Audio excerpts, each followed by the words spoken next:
साथियों नमस्कार। साथियों इतिहास की एक और नई कक्षा में आप सभी का हार्दिक स्वागत है। साथियों अभी हमने वातापी के चालुक्य वंश को समाप्त किया है। आज अपनी एक नई क्लास में हम देखने वाले हैं कल्याणी के चालुक्य वंश। मैंने आपको शुरुआत में बताया था कि कुल मिलाकर हमको 3 चालुक्य वंश देखने को मिलते हैं दक्षिण भारत में। एक का नाम था वातापी का चालुक्य, दूसरे का नाम था कल्याणी और तीसरे का नाम था वेंगी के चालुक्य। तो 3 चालुक्यों को मैंने आपको वहां पर बताया था कि उनकी अवस्थिति कहाँ कहाँ पर थी। तो आज का जो हमारा टॉपिक है वो है कल्याणी के चालुक्य। देखिएगा आप लोग, कल्याणी के चालुक्य। ठीक है, अभी आपने वातापी के चालुक्य को पढ़ा हुआ है। मैं यहाँ पे इन शॉर्ट आपको समझाने का प्रयास करता हूँ। ये भारत की अवस्थिति है दक्षिण भारत की। यहाँ पर आपने देखा था कि ये जो क्षेत्र है यहाँ पर अभी आपने पढ़ा है वातापी के चालुक्यों को। क्या देखा था? वातापी के चालुक्य।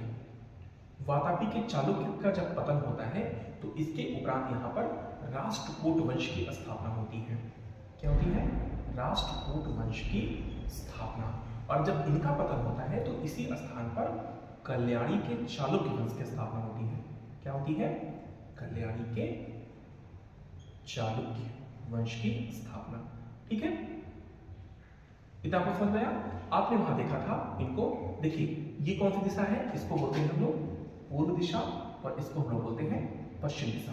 ठीक है, तो इनको हम लोग क्या बोलते हैं? अभी वातापी को आपने पढ़ा था कि इनको बोलते हैं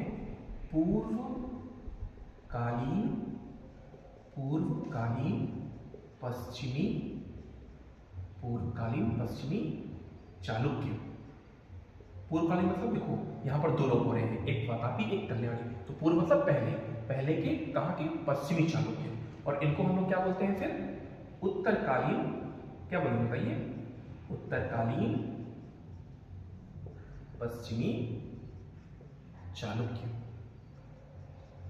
ठीक है, इसी तरीके से यहाँ पर पूर्व पश्चिमी बात क्यों आई? क्योंकि यहाँ पर हमको कौन देखने को मिलता है? पूर्व की ओर वेंगी। ठीक है, वेंगी के चालुक्य, इसलिए पूर्व पश्चिम की बात यहाँ पर अलग से देखने को मिलती है, मतलब इसका अलग से नाम निर्धारित होता है। ठीक है, तो आज का जो हमारा विषय है कल्याणी के चालुक्य, मतलब कि ये जो क्षेत्र है इस क्षेत्र पर कल्याणी के चालुक्य वंश की स्थापना होती है। तो मैं आपको समझ में आ गया होगा। चलिए इसको ले लीजिए स्क्रीनशॉट, फिर आगे चलते हैं।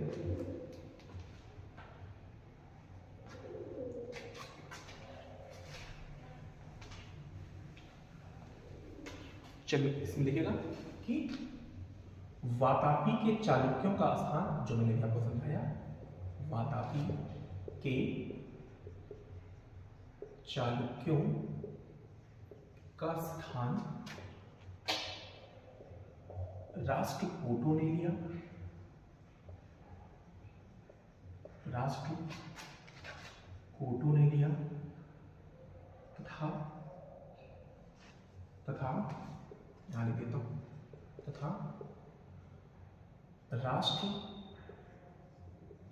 राष्ट्रकूटों का स्थान कल्याणी के चालुक्यों ने लिया। ठीक है, आपको समझ में आ गया इसकी अवस्थिति कहां है। आगे लिखिएगा, इसके स्रोत की बात करें तो साहित्यिक स्रोत में हम सबसे जो महत्वपूर्ण स्रोत है वो है विक्रमांकदेव चरित।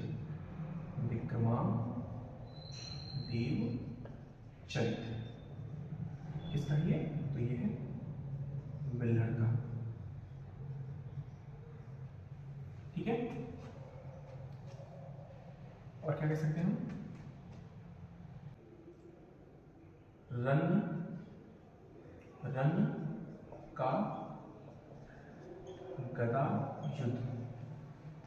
गदा युद्ध। ठीक है, अगर हम बात करें पुरातात्विक स्रोत की तो पुरातात्विक स्रोत इसमें है कैथोम अभिलेख। ठीक है, और भी है, मैंने यहाँ पर प्रमुख अभिलेख की चर्चा की हुई है आपसे, कैथोम अभिलेख। ठीक है, अगर मैं आपसे चर्चा करूं यहाँ पर प्रमुख शासक की, तो प्रमुख शासक यहाँ पे जो इसके वास्तविक संस्थापक थे वो थे तैलप द्वितीय। हम लिख सकते हैं वास्तविक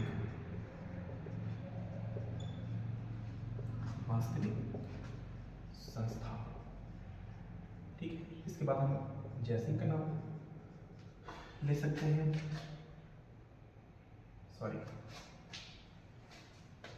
सत्याश्रय, फिर उसके बाद जयसिंह, फिर इसके बाद सोमेश्वर फर्स्ट, फिर इसके बाद सोमेश्वर सेकंड, फिर इसके बाद विक्रमादित्य षष्ठ,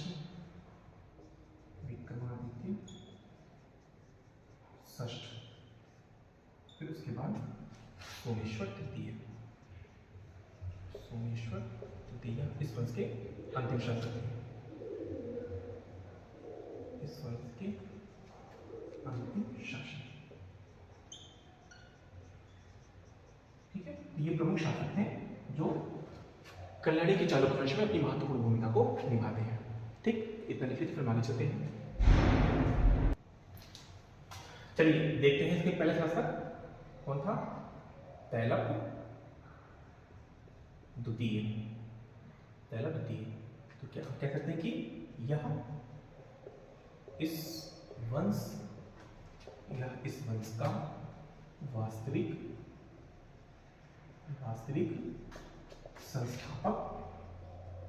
संस्थापक था। ठीक, और लिखिए इसमें इसने राष्ट्रकूटों की, इसने ऐसे लिखेगा, राष्ट्रकूटों पर आक्रमण करके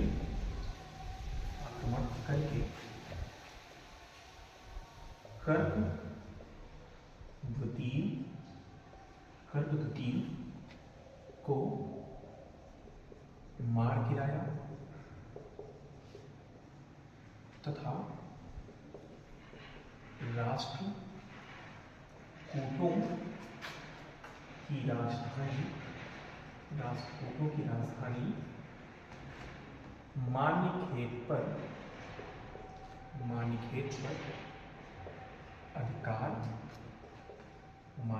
पर अधिकार कर लिया। ठीक है, आगे लिखिएगा। इसका जो प्रमुख संघर्ष वो परमाणु से हुआ, संघर्ष। इसमें लिखिएगा इसका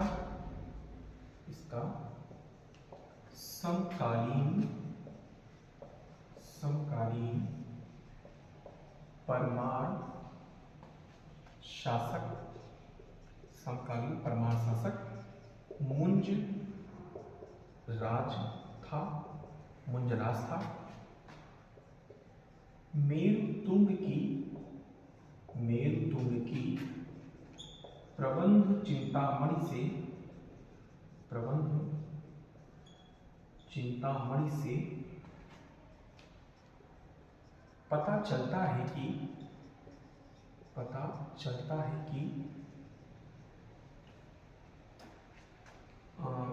कौन, तैलप द्वितीय ने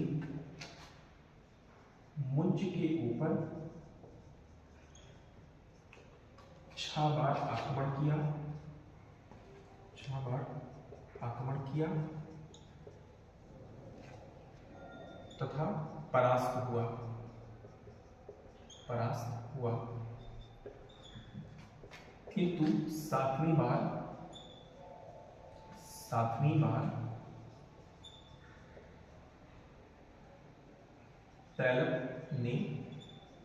तैलप ने मुंज को परास्त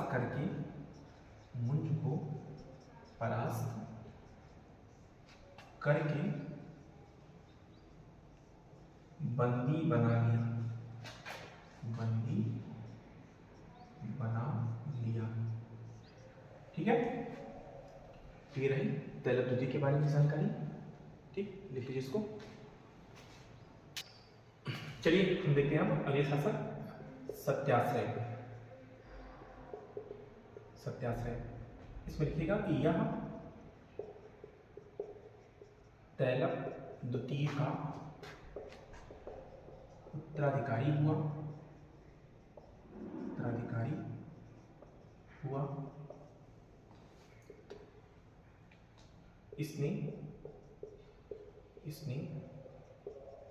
अलंकार चरित की उपाधि, अलंकार चरित की उपाधि धारण की, इसने अलंकार चरित की उपाधि धारण की। आगे लिखिएगा कि इसके शासनकाल में, इसके शासनकाल में, इसके शासनकाल में मुंज के भाई सिंधुराज ने, मुंज के भाई सिंधुराज ने इसके ऊपर आक्रमण करके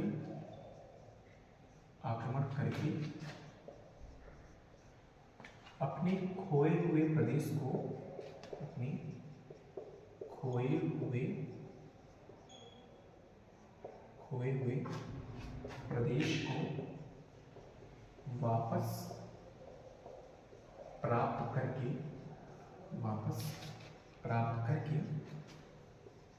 अपने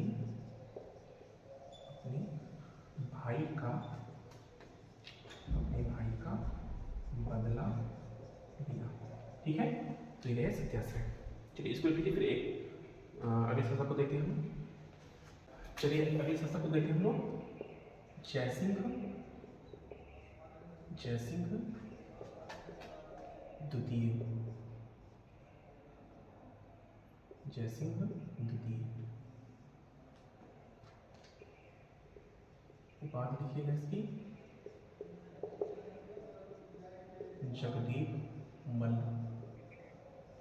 इसमें लिखिएगा आगे विक्रमादित्य पंचम के बाद उसका भाई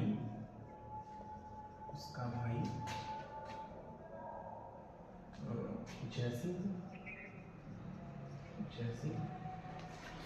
द्वितीय इस वंश का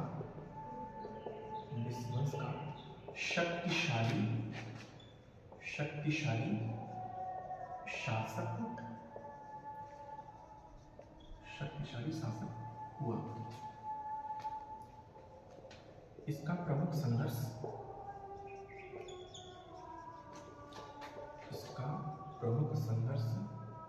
उत्तर में परमार शासक भोज से तथा दक्षिण पूर्व में राजेंद्र चोल से हुआ। ठीक है, तो इस तरीके से रहे जयसिंह द्वितीय, ये महत्वपूर्ण शासक के रूप में है।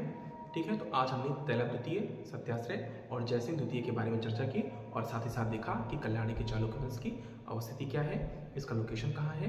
ठीक है, तो मिलते हैं अब एक और नई कक्षा में नए शासक के साथ। तब तक अपनी पढ़ाई जारी रखिए आप लोग। ठीक है, धन्यवाद, नमस्कार।